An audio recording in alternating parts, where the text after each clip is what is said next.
Welcome back to the Signals Room. I'm Jackie McLaughlin, and today I want to talk about what just might be one of the most dangerous words in wellness. The word is normal.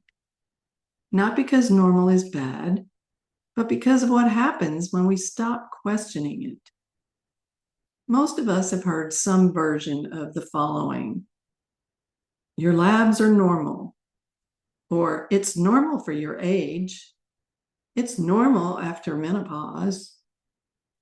Well, everyone is tired, or everybody gains weight as they get older. How about sleep gets worse as you age, or brain fog happens? Your joints hurt because you're getting older. And over time, we begin to absorb those statements. We stop asking questions. We stop paying attention. We stop expecting things to improve. Now, I want to be clear because normal does not always mean healthy. Normal does not always mean optimal. And normal certainly does not mean inevitable. Sometimes it means it's common. And there's a very important difference between something being common and something being required. Imagine you walked into a room and there were 20 people in there, and 15 of them felt exhausted. 10 were sleeping poorly. 8 maybe had elevated blood sugar. 6 had chronic pain. 4 were struggling with anxiety. At some point, for those people, those experiences begin to look normal. But frequency does not make something desirable, and it doesn't make it unavoidable. I've spent years being told that some of what I experienced was simply part of getting older. Whether it was fatigue or just less energy, stiffness, weight gain, changes in the ability to sleep, the assumption was that these things simply happen. Well, perhaps they do happen, but that still leaves an important question. Why? What changed? What signals were present before those symptoms appeared? And what was the body trying to tell me? I think many of us confuse adaptation with destiny. The body changes in response to stress, to poor sleep, to inflammation.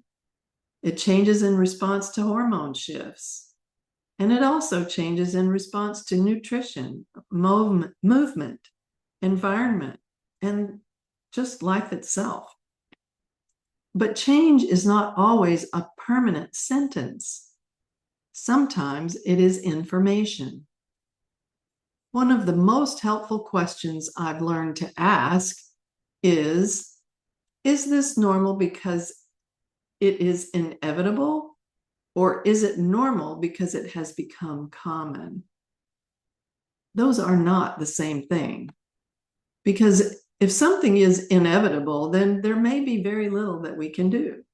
But if something is simply common, there may be much to explore. I think about this whenever somebody says, well, everybody feels this way.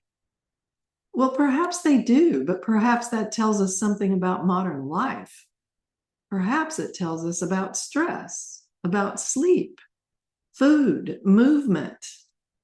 Perhaps it tells us about light and loneliness and overwhelm, about the countless signals our bodies receive every single day. The body is constantly adapting, and many of the things that we call aging may actually be the accumulation of adaptations.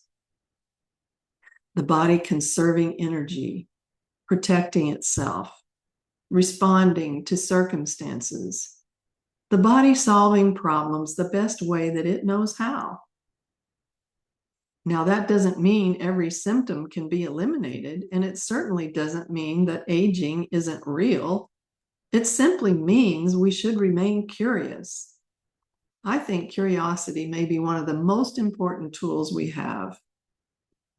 Instead of "this is normal," Perhaps we could ask, why has this become normal?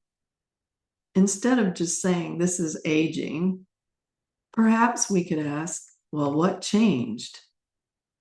Instead of asking or thinking this is simply how my body is now, maybe we ask, what has my body been trying to manage?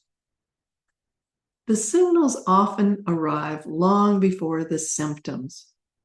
And sometimes the first signal is the moment we stop accepting an answer that doesn't quite fit. Because common is not the same as inevitable. And normal is not always the end of the story. Thank you for spending these few minutes with me in the signals room. And if today's conversation resonates with you, I would invite you to think about one thing you have accepted as normal. And simply ask, is this inevitable? Or has it become simply common? Until next time, keep listening. The signals are often there long before we learn how to hear them.